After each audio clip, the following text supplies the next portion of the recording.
plus nous, c'est lui qui agit. Et c'est lorsqu'on est dans les limites de l'impossible que sa toute-puissance, elle agit dans la faiblesse. Et il faut que ma puissance s'accomplisse dans ta faiblesse, disait l'apôtre Paul. Je voudrais vous parler des choses sacrées. Je voudrais parler de vous des choses divines. Mais comment nous faire comprendre des choses célestes au-delà de notre portée en utilisant les choses qui sont les moyens, des capacités intellectuelles et scientifiques de la Terre? Nous ne pouvons pas, c'est impossible. Il nous faut épuiser, ou plutôt puiser dans les torrents de la parole. Amen. Et c'est la parole qui va nous faire comprendre la juste raison. Nous n'avons pas besoin d'une philosophie ou d'une histoire. Nous n'avons pas besoin d'une architecture très élevée pour comprendre sa présence. Mais pour bien comprendre sa présence et sa personne de Dieu, de Jésus-Christ, du Saint-Esprit, il nous faut donc la vivre. Et vous ne pouvez pas le comprendre si vous ne vivez pas le Seigneur Tout-Puissant. Amen. L'apôtre Paul va résumer dans 2 Timothée 3,16, il dit que toute écriture, c'est-à-dire les 3 millions d'écritures, sont inspirées. Le texte original dit « animées d'un souffle divin ».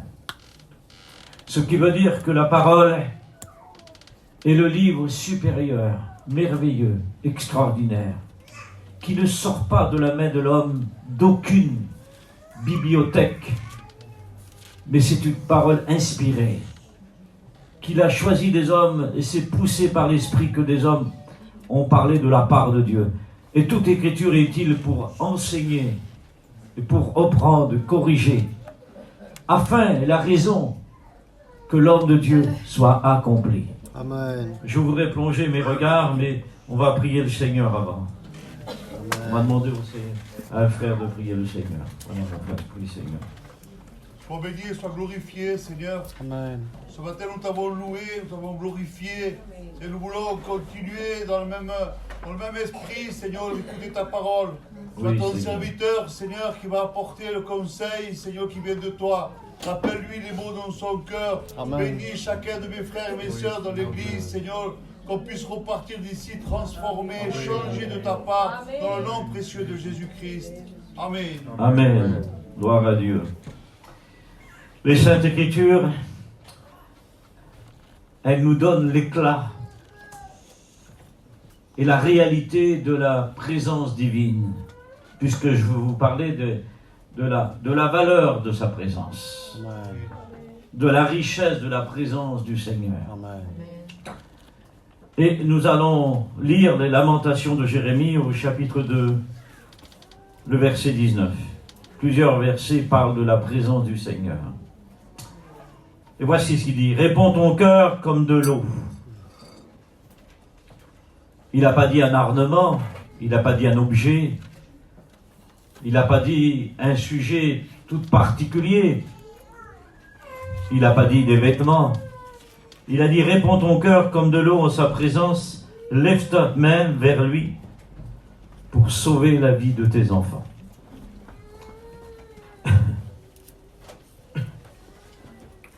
La présence divine, comme Jérémie nous explique, il nous l'a fait comprendre sur le plan d'un cœur qui a besoin de répondre nos cœurs et nos vies comme de l'eau en sa présence.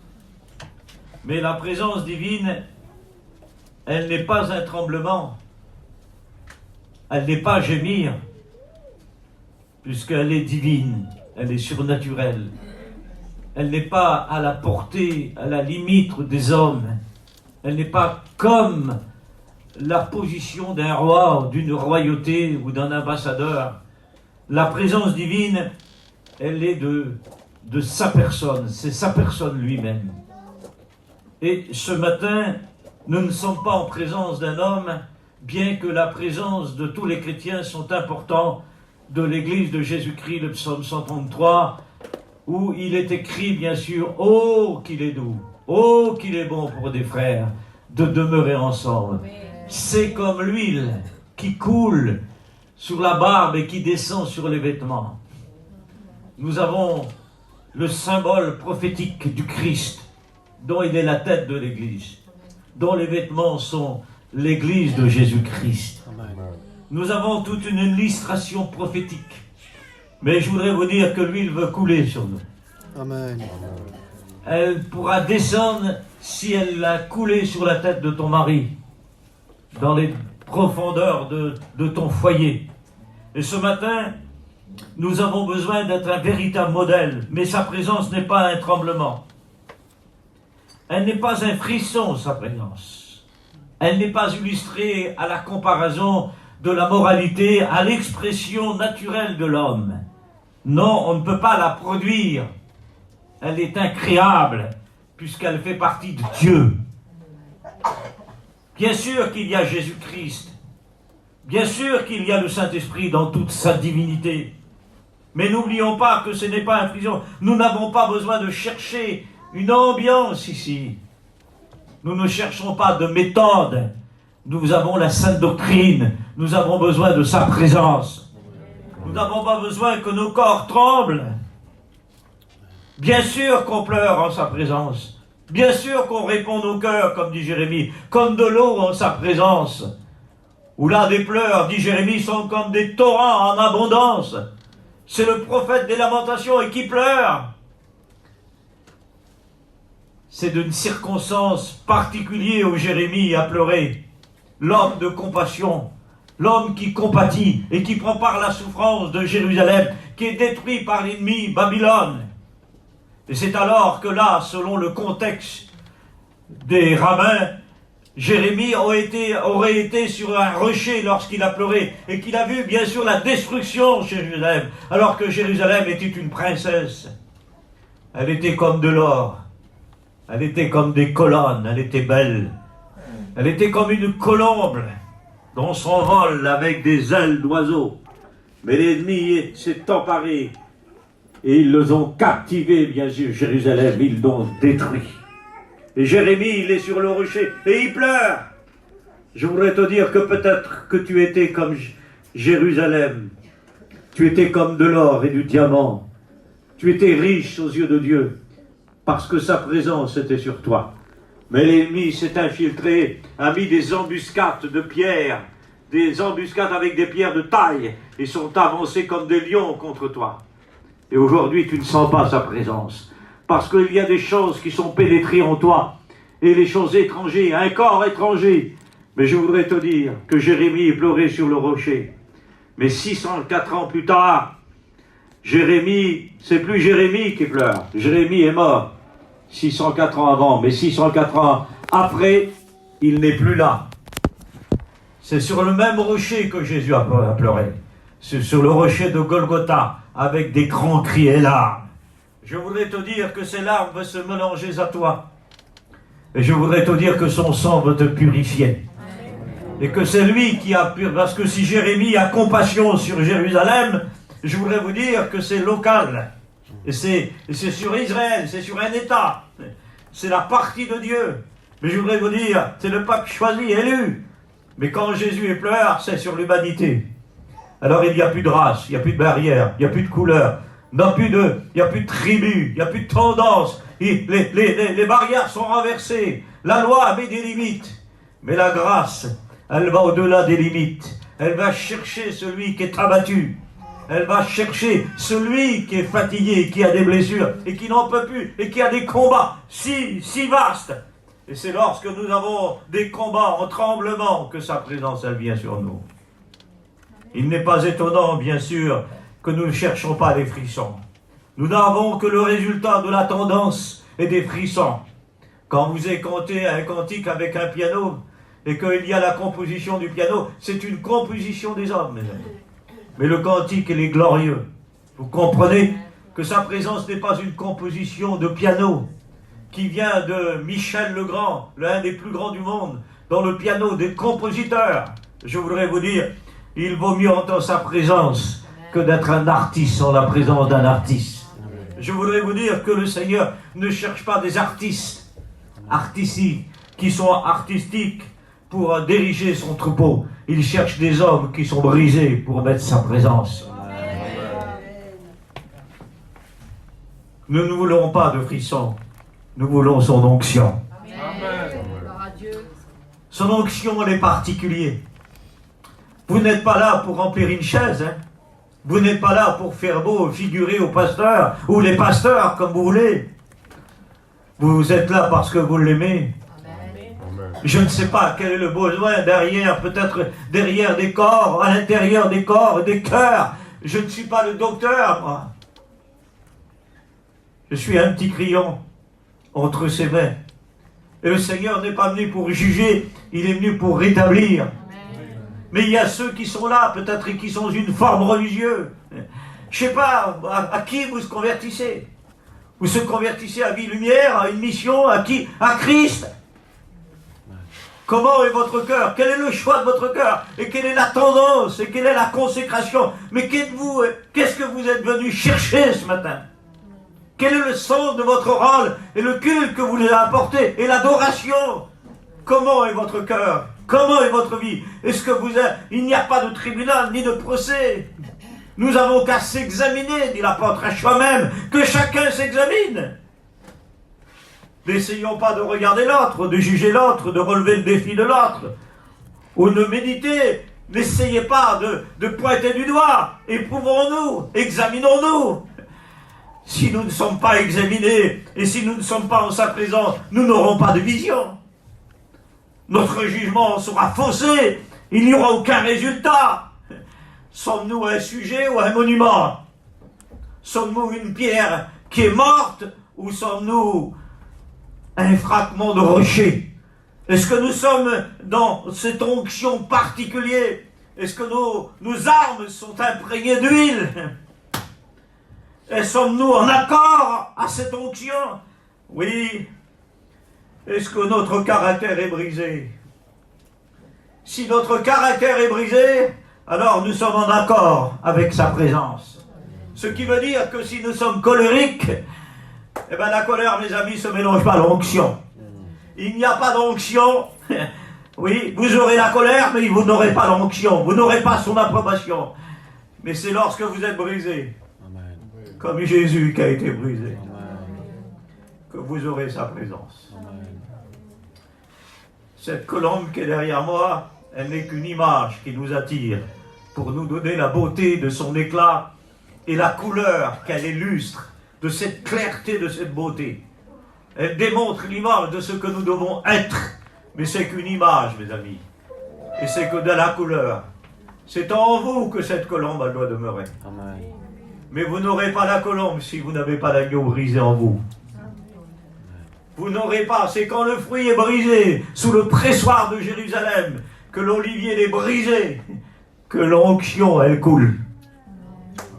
Si votre caractère et votre vie est brisé, alors vous ne serez plus vous-même, puisque c'est l'onction qui vous conduira. Bernard Banker, le plus grand réveil du monde, il a emmené 80 millions d'âmes à Jésus-Christ. Ça veut dire que presque comme toute la France. Rendez-vous compte. Parce que ce fut un homme d'onction. Et ce n'est pas l'onction qui sauve les âmes, c'est le Christ qui sauve les âmes. Mais parce que c'est l'instrument qui est baigné dans l'huile. Un jour, il était en Afrique, puisque Dieu lui a l'a envoyé en Afrique. Je ne sais pas s'il va t'envoyer dans le Nord, à Dunkerque. Je ne sais pas s'il va t'envoyer, je ne sais pas, à Paris ou à Deauville. Mais il a préparé une mission pour toi. Il a préparé des œuvres. Est-ce que tu es prêt? Est-ce que tu es prêt à quitter Martigues pour aller ailleurs, échanger et préparer tes valises pour qu'il t'envoie? Eh bien lui, c'est en Afrique. Et puis moi, il m'a choisi pour aller dans l'Europe et partout. Donc toutes les semaines, je suis parti. Et voilà, je ne sais pas des fois où je vais. Je ne sais pas ce qui va se passer. Mais je fais confiance en sa présence. Et c'est lui qui dirige tout. Et il est en Afrique là-bas. Et là, des milliers, des centaines de personnes sont là. Et puis il se passe quelque chose de parti dans la réunion. Il y a toujours quelque chose dans une réunion. À son choix et à sa volonté. Quand le cœur est ouvert et que nous sommes en sa présence, et que nous sommes prêts, alors la situation elle se change. Et je voudrais te dire que ce matin, les situations sont en train de se changer ce matin. Il y a quelque chose qui va se changer chez toi, dans ton foyer. Parce que j'ai vu ton foyer. J'ai vu les circonstances atténuantes, et les besoins les plus grands, et les plus profonds. Je parle à ton cœur, et c'est à ta vie que je parle. Tu sais que je les connais, et tu me les fais connaître. Et même dans la nuit, tu pleures, et tu te lèves par la fatigue et le souci. Tu es là et tu es fatigué, et tu ne sens pas ma présence. Et pourtant, ton corps est préparé. Tu as préparé tous les toilettes qu'il faut. Tu as préparé ta table pour aller après manger. Tu te soucies de ce qui est de la terre. Tu te soucies de ce qui va se passer. Mais moi, j'ai quelque chose pour toi. Je vais ouvrir ton cœur. Je vais préparer ta table en ma présence. Je vais modeler, tailler ta table pour que tu reçoives l'onction sur ta vie. Une nouvelle onction, un nouveau départ. D'être restauré et d'être réformé, d'être formé et taillé dans l'objet que je veux que tu sois et l'instrument que je veux. Je veux que tu chantes à ma gloire et tu me sers à ma gloire, mais dans la tonalité que je vais te donner et le terme que je te donnerai.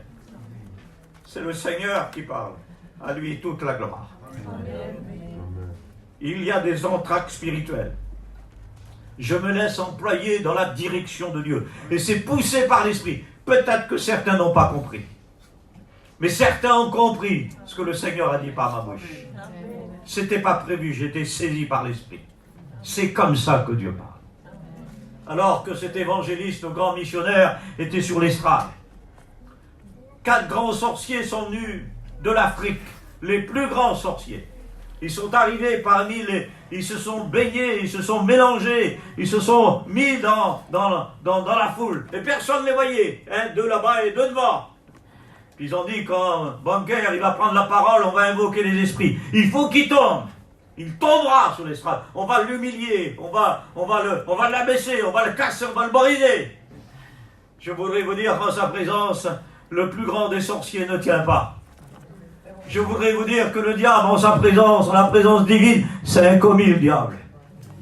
C'est un bouffon, il ne tient pas. Je voudrais vous dire que Jésus-Christ, c'est le grand vainqueur. Il n'y a pas plus beau que Christ. Il n'y a pas plus glorieux que Jésus-Christ. Il n'y a pas plus grand que le Seigneur. Car dans l'Apocalypse, il est présenté, il est le prince des rois. Amen. Gloire à Dieu. À Louis XIV, c'est un des plus grands rois du monde. C'est le château de Versailles, le plus grand empire, la plus grande richesse du monde, c'est à Paris. Mais je voudrais vous dire qu'il y a plus riche que Louis XIV. Il y a le roi des rois, le Seigneur des seigneurs. Celui-ci est mort, Jésus il est vivant, il est glorifié, il est en ciel. Sur la terre, il a une couronne d'épines. Oui, il a pris la couronne d'épines, il a été maudit pour nous. Il a été humilié pour nous. Il a connu la bassesse des hommes, il a pris notre place. Il a été courbé, fatigué, il a été chargé, il a reçu des coups, comme je ne vous dis pas. 600 hommes dans le prétoire autour de lui, et le frappe, et son visage va de tous côtés. Le prophète Isaïe 53, il dit, il a été, bien sûr, défiguré par les coups, enflé par les coups. Il a été défiguré, enflé par les coups pour nous transformer. Il a été battu pour nous consoler. Vous comprenez, c'est extraordinaire ce que le Seigneur peut faire à travers un ministère, à travers un homme, que Dieu peut faire. Et puis là, il est dit que cet homme va prendre la parole. Mais les 4 sorciers qui étaient là, ils ont attrapé de l'as. Ils ne pouvaient plus, ils étaient paralysés dans leur corps, dans l'air. Ils ne pouvaient plus crier, Dieu a fermé leur bouche. Contre ceux qui sont contre l'œuvre de Dieu, je voudrais te dire qu'il ouvre des portes. Et tous ceux qui vont grincer dedans, qui seront contre toi, le Seigneur enlèvera les ennemis. Il préparera ton chemin. Il prépare ton chemin dans les directions. Et si tu es fatigué, alors il enverra son ange et tu auras du repos. Car c'est lui qui dirige toutes choses. Et c'est lui qui conduit toutes choses. Et là, il a fait un appel. Des centaines d'hommes sont venus à Jésus-Christ. Les 4 sorciers sont venus là. Et l'évangéliste a commencé à prier pour eux. Ils ont été guéris, ils se sont convertis en Jésus-Christ. Même les sorciers se convertissent. Ah, même les animaux tremblent, ils ont peur. Même les branches des arbres, le loup, les tapent des mains. Même les montagnes tressaillent de joie. Même le soleil se cache dans sa mort et dans sa résurrection. C'est l'éclat du soleil qui brille. Il est le soleil de justice dans les coins cachés. Oui, il n'y a pas de cri en sa présence. On se laisse tirailler par lui, emmener. Et quand nos jambes sont faibles, et que nos pieds n'arrivent pas à escalader les rochers, c'est alors que mon cri est parvenu en ta présence, disait David. Je voudrais vous dire que répondez vos cœurs comme de l'eau en sa présence, et non pas comme des pierres, et non pas comme un objet de rare, de quelque chose de rare, mais que nos cœurs se présentent devant lui en sa présence, comme de l'eau. C'est ce qui va l'arroser, et c'est ce qui nous arrose, bien sûr. Oui, sa présence, elle ne domine pas. Nous ne dominons pas dans sa présence, mais sa présence, elle nous trône. Elle nous emmène, elle nous attire, elle nous forge, elle nous caresse, sa présence. On a besoin d'être caressé, on a des souffrances des fois, des moments difficiles, on a des plaies. Vous avez vu ce frère tout à l'heure, cette expérience, dans le pardon, vous ne recevrez pas sa présence s'il n'y a pas de pardon. Vous ne pourrez pas être trôné, être vainqueur, si vous ne pardonnez pas. Matthieu 5, 25, Jésus a dit avant de présenter ton offrande, il a dit va te réconcilier. Jésus n'a pas voulu. Il aurait pu avoir accepté l'offrande. Jésus ne voulait pas. Il a mis en évidence le rétablissement. Il a mis en évidence le pardon. Il a mis en évidence le pardon avant la Sainte Seine. Matthieu 6, 14, même Dieu ne pourra pas te pardonner. Même Dieu ne te supportera pas au ciel. Même Dieu ne pourra pas te faire entrer au ciel. Si tu as un ennemi, si tu te mets en colère, si tu as un rancœur avec ton frère, alors je voudrais te dire que le pardon, il est avant la Sainte Seine. Il est avant de chanter des cantiques. Il est avant le ministère. Il est avant l'action missionnaire. Il est avant le pardon. Il est avant les dons spirituels. Le pardon, il est rétabli. Et tu n'auras pas sa présence s'il n'y a pas le pardon. Le véritable pardon, c'est comme Jésus, pardonne-leur car ils ne savent ce qu'ils font. Ne pas pardonner, c'est ressembler à Caïn, qui n'a pas sa présence. Mais celui qui pardonne, et qui va, Jésus a dit promptement, rapide, dépêche-toi, va. C'est salutaire, il est lié au salut, il est dans le salut. Il fait partie du salut, le pardon, envers ton prochain. C'est l'amour, 1 Corinthiens 13, qui pardonne tout, qui efface tout, qui oublie tout. Le pardon, c'est oublier, c'est plus penser, c'est plus murmurer, c'est louer, c'est glorifier, ça va remporter une victoire, c'est marcher sur l'aspi, c'est briser l'aspi, Psaume 91, c'est résister au lion. C'est ça le véritable pardon. Il nous trône, il nous emmène au ciel, il nous fait rentrer dans l'éternité, le pardon. Et sa présence, elle nous attire. Mais tu n'auras pas d'onction si tu n'as pas le sang. Et tu n'auras pas l'huile si tu n'as pas l'agneau. Et tu n'auras pas sa présence si tu n'es pas brisé. Amen. Il faut être brisé tout entier. Amen. Je voudrais vous emmener à Gethsémane un peu. C'est la circonstance de l'histoire, des couloirs d'histoire du Christ prophétique. Que Jésus est rentré à Gethsémane. Il n'y a pas un jardin comme ça. Un jardin si merveilleux. Pourtant, vous en avez un ici, sur la côte d'Azur. C'est à Mougins. Il y en a partout des beaux jardins. Mais laissez-moi vous dire que ce jardin est particulier. Parce que le Créateur n'habissait pas là-bas. Il a imprégné de ses mains ce jardin. Il l'a couronné, il l'a signé. Et le mot Gethsémane, ça veut dire pressoir à l'huile. Et je voudrais vous faire entrer dans les couloirs d'histoire pour que vous compreniez comment être brisé.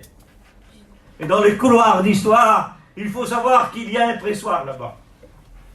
Et le pressoir qui est là-bas, il est particulier.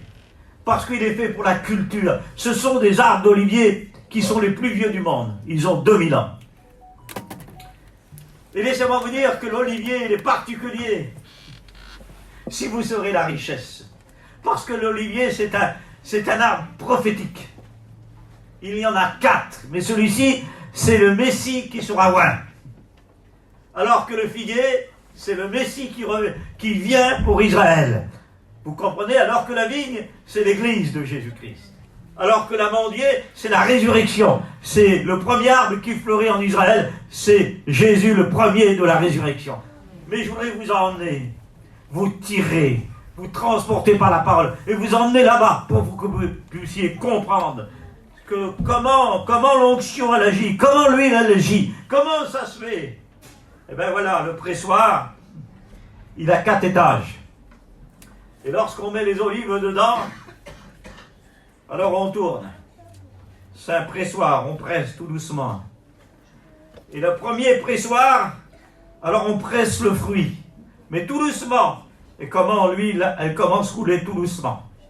Et la première huile qu'elle coule, c'est pour la nourriture que les Juifs s'en servis. Ce matin, la première onction que Dieu te donne, elle va couler sur ta nourriture. Il y a des nourritures qui sont pas bonnes. Il y a des nourritures qui sont amères, comme dit le prophète Ézéchiel. Ils ont mangé des raisins verts. Ils ne sont pas en maturité, mais les dents des enfants étaient agacées. Père, tu es le modèle de tes enfants. Mère, tu es l'exemple de ta fille.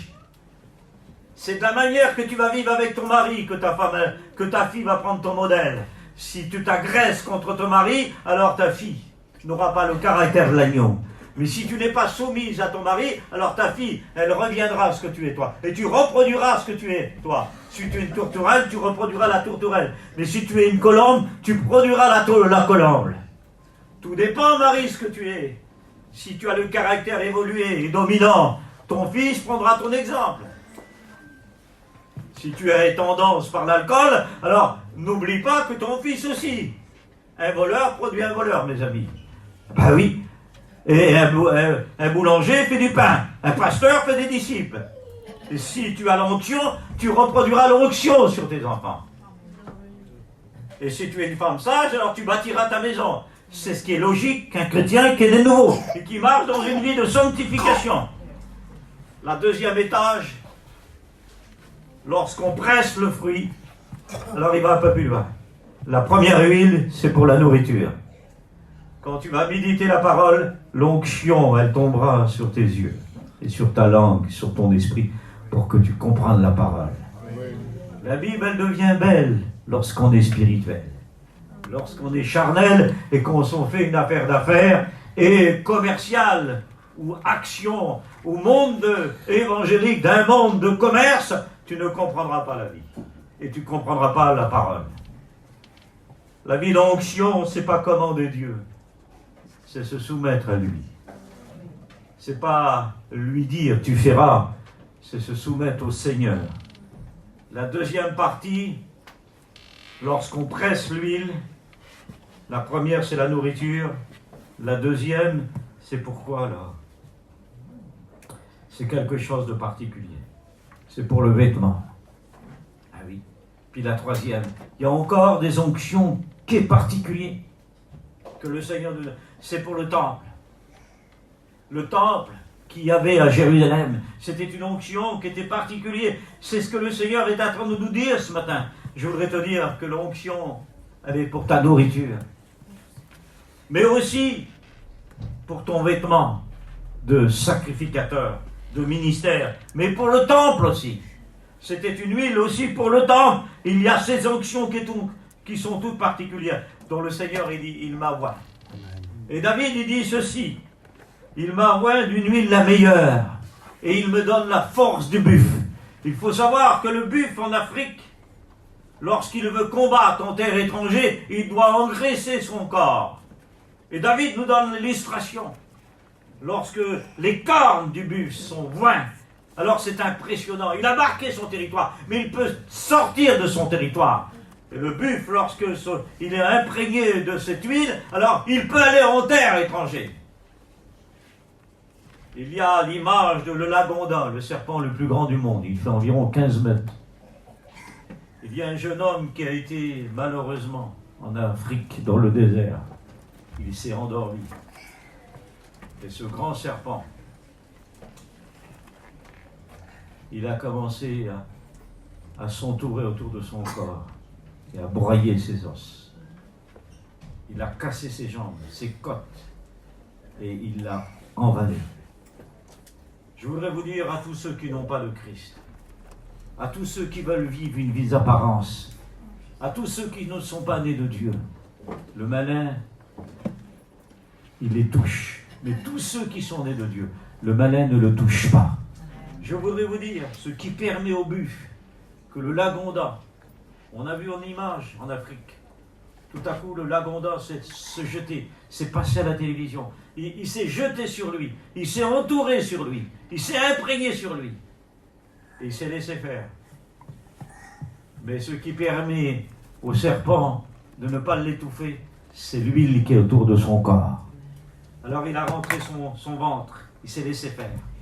Il n'a pas combattu par lui-même. Et tout à coup, il s'est passé quelque chose, parce qu'il avait comme de la graisse qui était sur lui. C'est l'huile que nous avons besoin. Et ne pas imiter cette huile. Et tout à coup, il est dit que ce serpent a explosé parce qu'il a lâché son ventre. Il a explosé sa respiration et sa force, sa détonation et sa vigueur.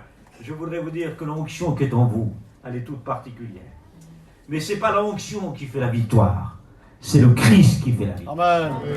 L'onction n'est que pour s'armer, nous faire comprendre. Je vais un peu plus loin. Vous avez le temps? Amen. L'onction n'est pas, sa présence, elle n'est pas naturelle. Mais elle est surnaturelle. Elle est très extraordinaire, qui nous conduit. J'étais au bord de la mer et j'avais mon petit garçon, à cette époque, qui était petit. Et il avait du mal à marcher. C'est-à-dire, il était petit, il ne pouvait pas marcher. Et avec ma femme, on s'est mis dans un lieu, je ne dis pas ça pour vous, je ne vais pas à la mer. Je ne dis pas que vous avez le droit de ne pas aller. Je peux aller à la mer, mais faites attention quand vous allez à la mer. N'allez pas n'importe où. N'exposez pas vos regards n'importe où. Mais mettez-vous dans un lieu où c'est bien, où vous pouvez regarder la mer, les rochers. Vous avez compris, vous savez ce que c'est, vous êtes intelligent. Alors je me suis mis à part avec ma femme et puis j'ai pris le petit, je me suis amusé avec mon petit. Des fois on n'a pas le temps. Des fois c'est vrai qu'on est pris. Je suis un homme de la parole et je suis beaucoup pris par la parole. Et j'aime bien servir le Seigneur et j'ai beaucoup de déplacements. Mais des fois, j'aime bien être avec ma femme, j'aime bien avec mon petit. Vous comprenez? Il faut tout donner, tout lui donner. Et pas s'appartenir, mais lui appartenir en sa présence. Alors j'ai pris le petit, et puis tout à coup il a commencé à marcher, je le tenais derrière le dos, et tout à coup une vague est venue.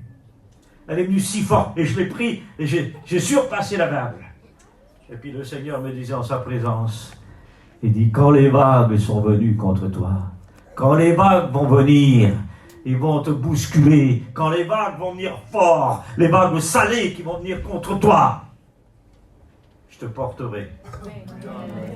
Et je t'emmenerai au-delà des vagues, pour qu'ils ne se claquent pas contre toi. Et puis tout à coup, j'ai été un peu plus loin. Et puis j'ai pris mon petit. Et puis j'ai commencé avec ses pieds, escalader les rochers. Et puis là, le Seigneur me disait, quand tes pas ne pourront pas atteindre le rocher, que tu ne peux pas atteindre avec tes pieds. Il dit, c'est moi qui rendra tes pieds comme une biche pour escalader les rochers, que tu ne peux pas gravir le rocher, que je ne peux pas atteindre. C'est les mots de David. Amen. Il y a des rochers et des pierres qu'on ne peut pas gravir. Christ n'est-il pas notre rocher? Amen. C'est lorsque la colombe, elle est en présence de rocher. Rentre ma colombe, que tu es belle, que tu es belle.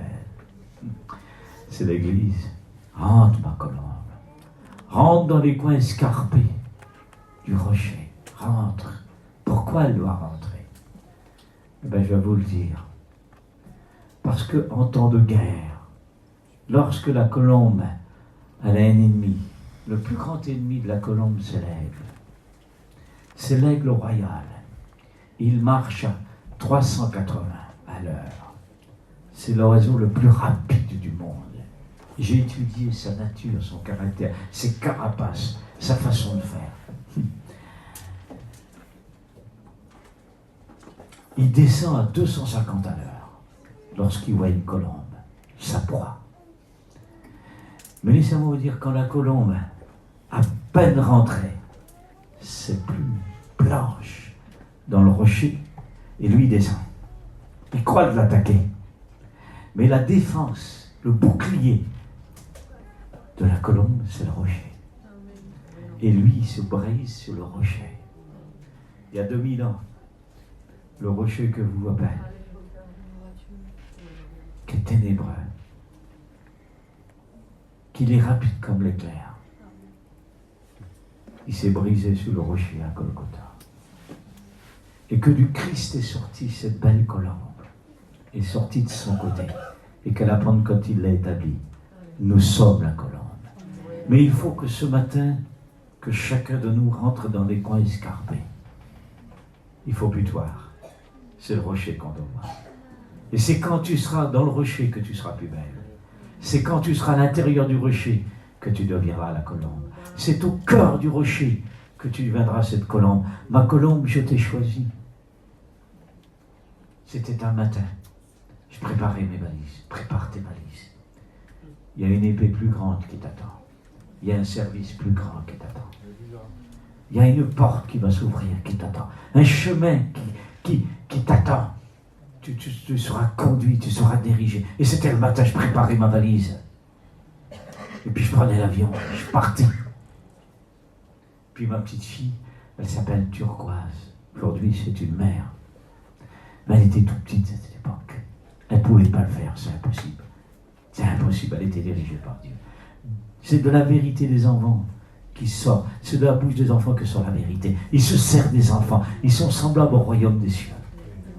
Puis elle est venue vers moi et elle a dit, Tata, tiens mon père.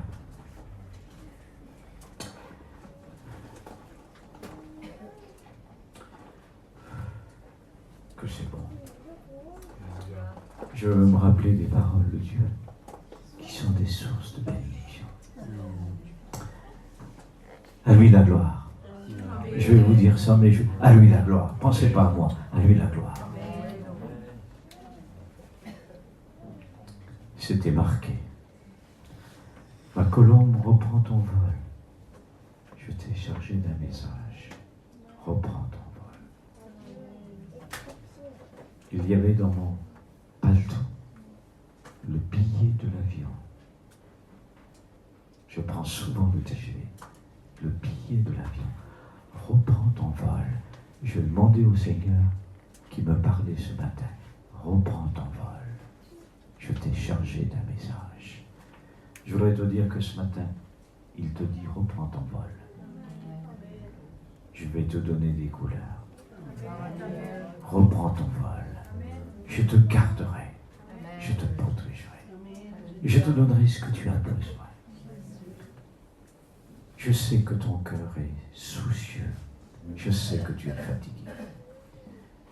Il y a longtemps que tu ne sens pas ma présence. Et tu ne connais pas les réalités des profondeurs de ma présence.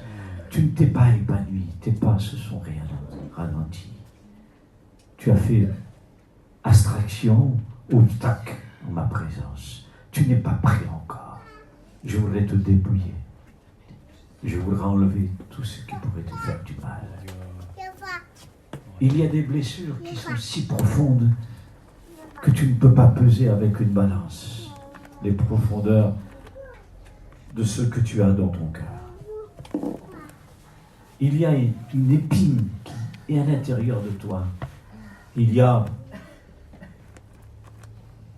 une meurtrissure, une blessure. Ne sais-tu pas que je peux voir cette blessure? Ne sais-tu pas que je peux fermer cette blessure? Je sais que le combat est grand qui est en toi. Et que tu as des difficultés, des combats sont... Tu es une surmarchée, des vagues qui viennent contre toi. Mais le Seigneur est celui qui dit silence, tais-toi. Car il arrête les choses qui sont contre toi. Et il rentrera dans tes combats pour qu'ils deviennent victoire, dans tes deuils pour qu'ils deviennent de la joie. dans tes défaites pour qu'ils deviennent des triomphes, parce que le triomphe est plus grand que la victoire. La présence divine, elle n'est pas nature humaine, elle est divine, elle est surnaturelle. Elle est céleste, sa présence. Je venais de me faire opérer de ce bras gauche. J'ai eu la maladie des sportifs et pourtant je ne suis pas un sportif. Au contraire, je suis bien faible, mais fort en sa présence. Rien d'autre. À lui la gloire, Psaume 115, à toi la gloire. Revenant d'une mission, je revenais de la Bretagne et je suis rentré chez moi avec un bras qui était atteint. Une bactérie m'avait touché mon os du bras droit, gauche. Je ne pouvais plus me servir de mon bras. Je voudrais te dire que peut-être que tu es atteint d'une bactérie à l'intérieur, peut-être, de ton âme. Mais je voudrais te dire que l'onction veut couler à l'intérieur de toi. Et je suis rentré à l'hôpital. Le bras a commencé à enfler. J'avais de l'infection, je ne vous le dis pas.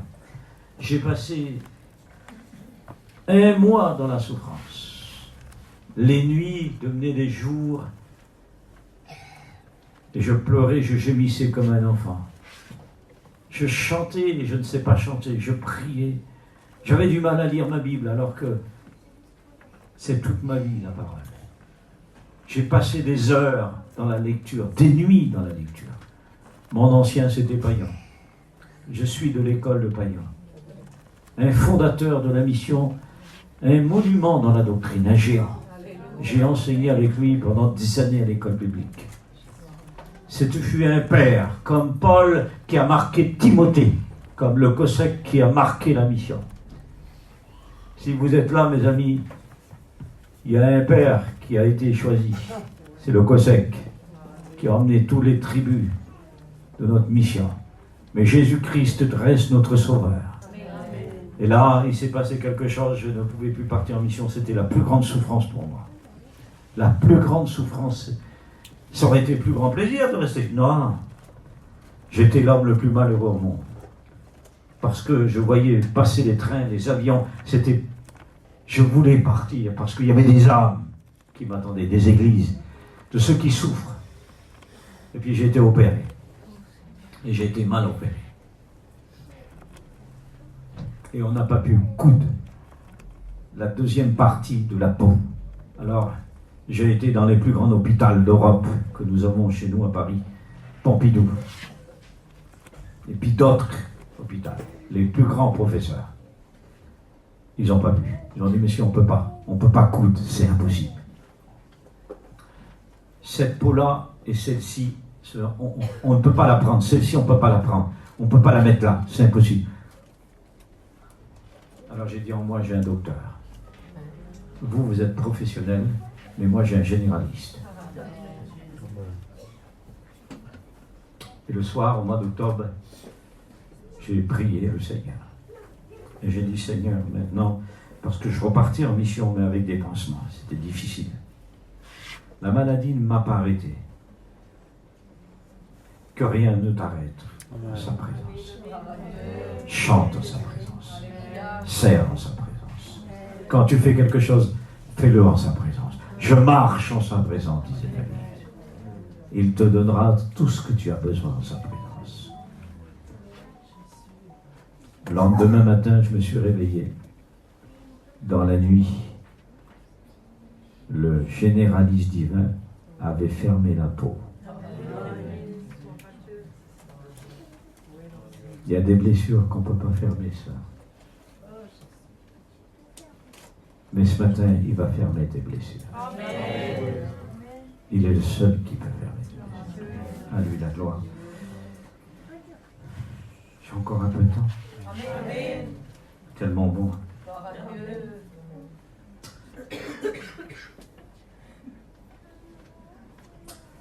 Sa présence, elle est...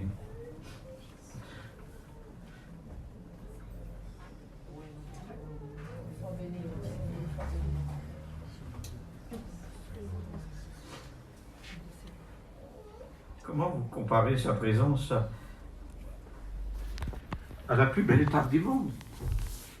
Rien. Comment vous allez la comparer aux choses du monde, la plus belle vitrine du monde, la plus belle voiture, je ne sais pas, le plus beau voyage du monde, les plus belles pierres du monde, les plus grands diamants du monde? C'est le roi d'Angleterre en 1905 qui a reçu le plus grand diamant du monde, 530 carats. C'est l'Afrique qui lui a offert. Sa présence, elle n'a pas de carats ni de poids. Incomparable, puisqu'elle nous offre tout. Elle nous donne tout, notre sincère. Quand nous avons des moments plus difficiles et compliqués, car sa présence, elle est bouleversante. Des âmes qui se convertissent, ou le Saint-Esprit convainc, c'est-à-dire le Saint-Esprit convainc plutôt, de péché, de justice. Là, sa présence est toute puissante. Il déplace les montagnes, le Seigneur. Le Sinaï tremble, est recouvert de nuages, et la gloire de Dieu descend. Et pourtant, le Sinaï, c'est pas beau, hein. C'est désertique. C'est du côté d'Égypte, à la mer Rouge. Et là, c'est rocailleux, c'est pas beau. La plus belle montagne, c'est l'Hermont. C'est là. Et le Sinaï, c'est pas beau. Eh bien, des fois, ils choisissent ce qui est pas beau pour y mettre sa présence. Pour que ça soit beau. C'est en sa présence qu'on a besoin. Et nous avons besoin, tout à l'heure, je dis, d'être brisés comme le fruit. C'est à ce moment-là, quand le fruit est brisé, que l'huile coule. Mais sa présence, elle est toute puissante. Elle nous fait ressentir. Elle est riche. Le monde nous rend pauvres parce que nous dépouille. Il veut tout de nous, le monde. Il voudrait tout son confort, le corps. Mais offrez vos corps en sacrifice et vous serez riches. En abondance, en bénissant, elle porte du fruit, elle nous donne la vie. Elle est créatrice, sa présence. Tout est possible. Un jour, et elle est miraculeuse, elle est éclatante et bénissante. C'est une sœur qui est dans les coins éloignés et dans les coins les plus éloignés de toutes les villes. Et elle est en pleine campagne. Elle est aux États-Unis. Et les États-Unis font de 10 000 à 6 000 km ou 7 000 km de long. Et là, elle prie le Seigneur pour rencontrer un homme, un professeur. Je vais vous expliquer cette expérience glorieuse.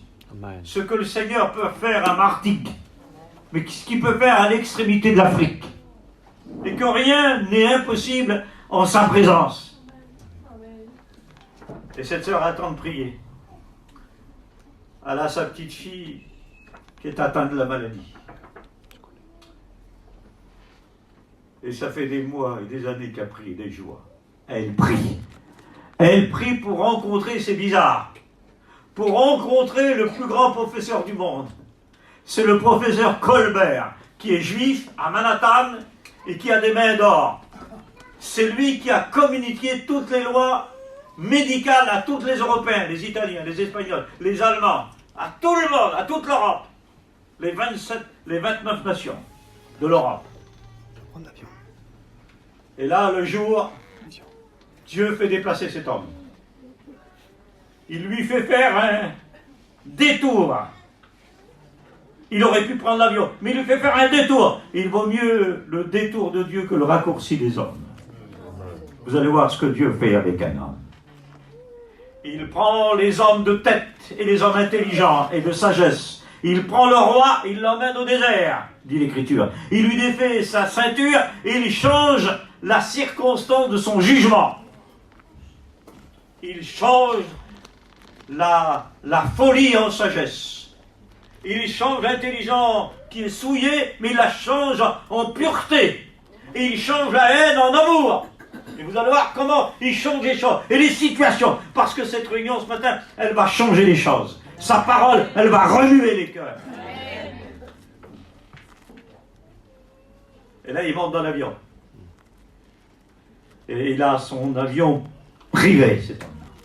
C'est le professeur Colbert. Il est milliardaire. Et il est dans son avion. Ses valises sont prêtes. Il a rendez-vous en Amérique. Et tous les Européens, ils arrivent là-bas. Il faut l'avion. Il y a des centaines de kilomètres. Il faut l'avion pour aller là-bas. Mais le Seigneur lui fait arrêter l'avion. L'avion ne décolle pas.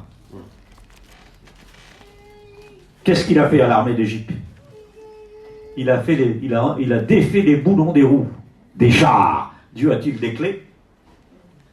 Y a-t-il des garages au ciel? Il a rendu impossible la marche des cavaliers pour ne pas atteindre Israël. Et l'ange de l'Éternel, qui est Jésus-Christ, qui n'est pas un ange créateur des anges, il est entre Israël et l'Égypte. Du côté d'Égypte, c'est la lumière. Du côté d'Égypte, c'est les ténèbres. Mais d'Israël, c'est la lumière.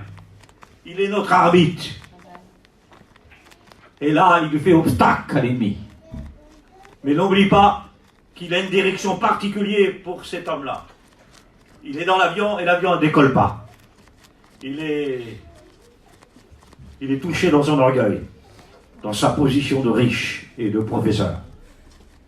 Peut-être que ce matin, peut-être que tu as été touché dans ton orgueil, mais tu as besoin de t'humilier, parce que l'humilité précède la gloire.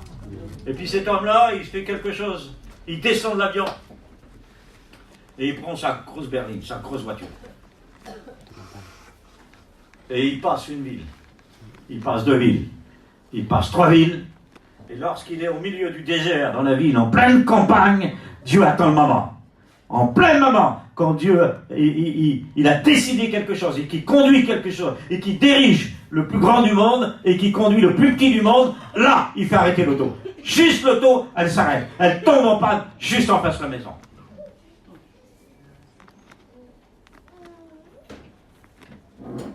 Et là, il prend le téléphone.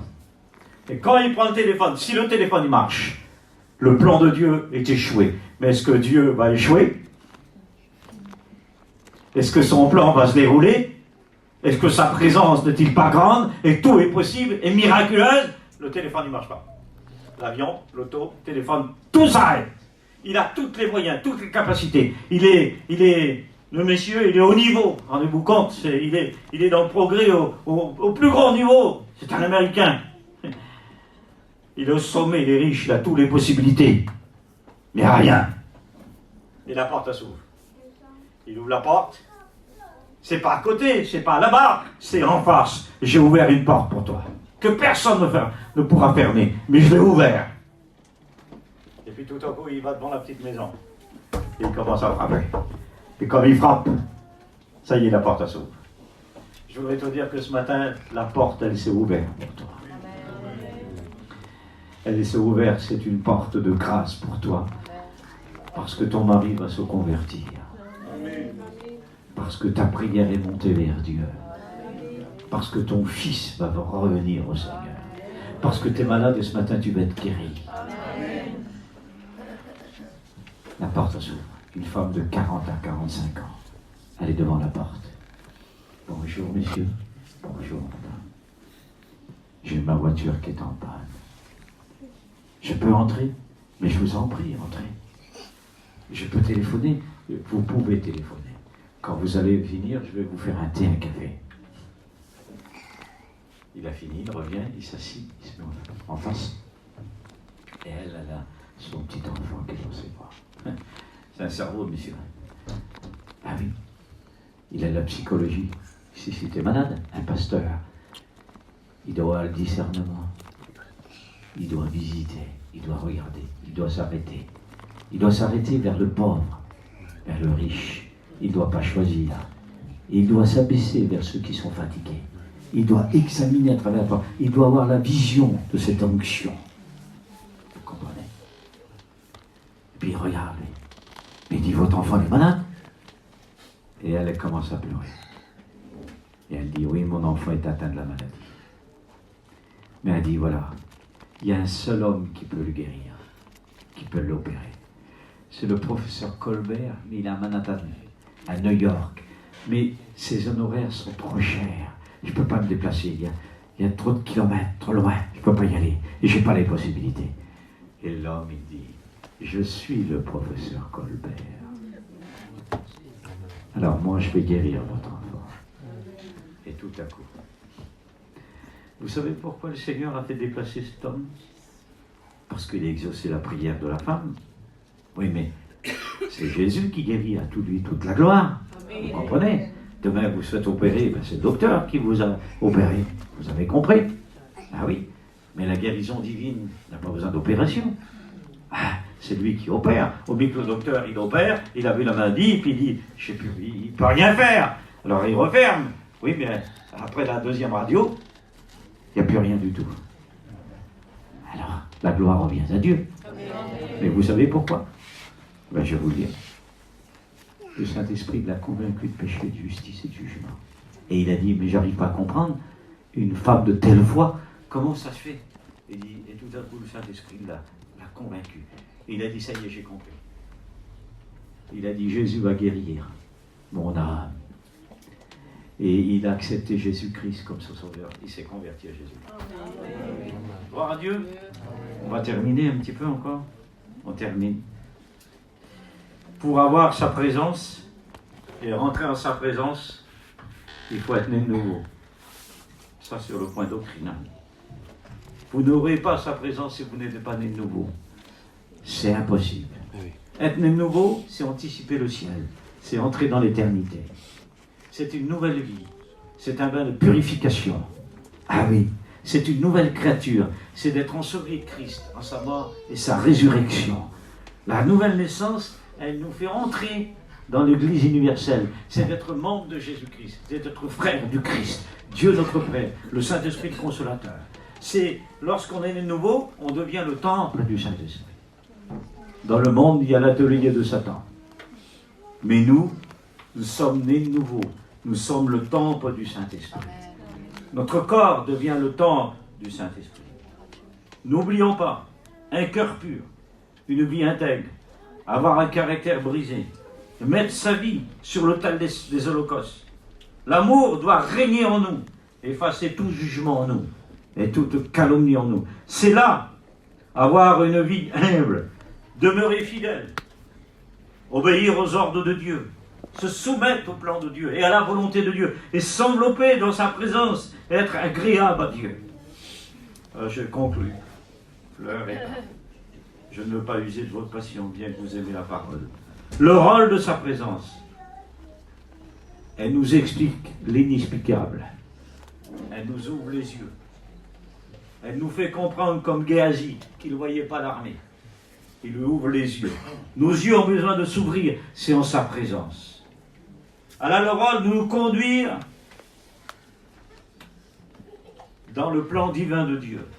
Elle nous apporte des lumières, elle nous arme. Elle vient nous fortifier dans nos faiblesses les plus faiblesses, dans les bas les plus bas, dans les recoins les plus recoins. Mais elle nous fortifie, sa présence.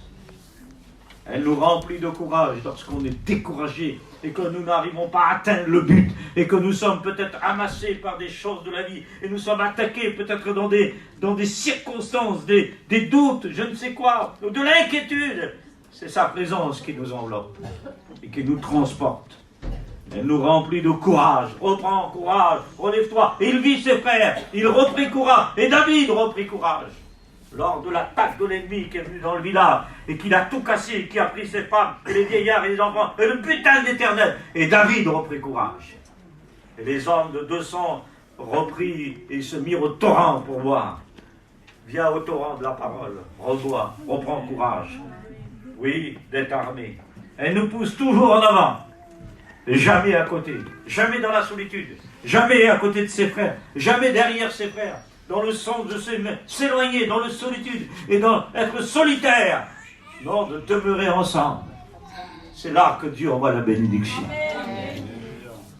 Notre devoir en sa présence, c'est la rechercher continuellement. Psaume 101, 105. Mais celui qui fraude avec son frère et qui arrange son frère, attention, avertissement, Psaume nous dit. Il ne pourra pas subsister en ma présence. Il ne rentrera pas dans l'éternité. À ceux qui sont mélangés, à ceux qu'on ne mélange, Vous ne pouvez pas servir le Seigneur dans le mélange. Parce que le service, avant le service, c'est l'adoration, mes amis. Il faut aimer son œuvre. Il faut aimer le Seigneur avant toutes les choses que nous pourrons avoir. Tout ce qui fait partie de ses promesses et de son œuvre, le ministère, les dons spirituels et le baptême du Saint-Esprit. Tout ce qu'il comporte et qui nous est donné.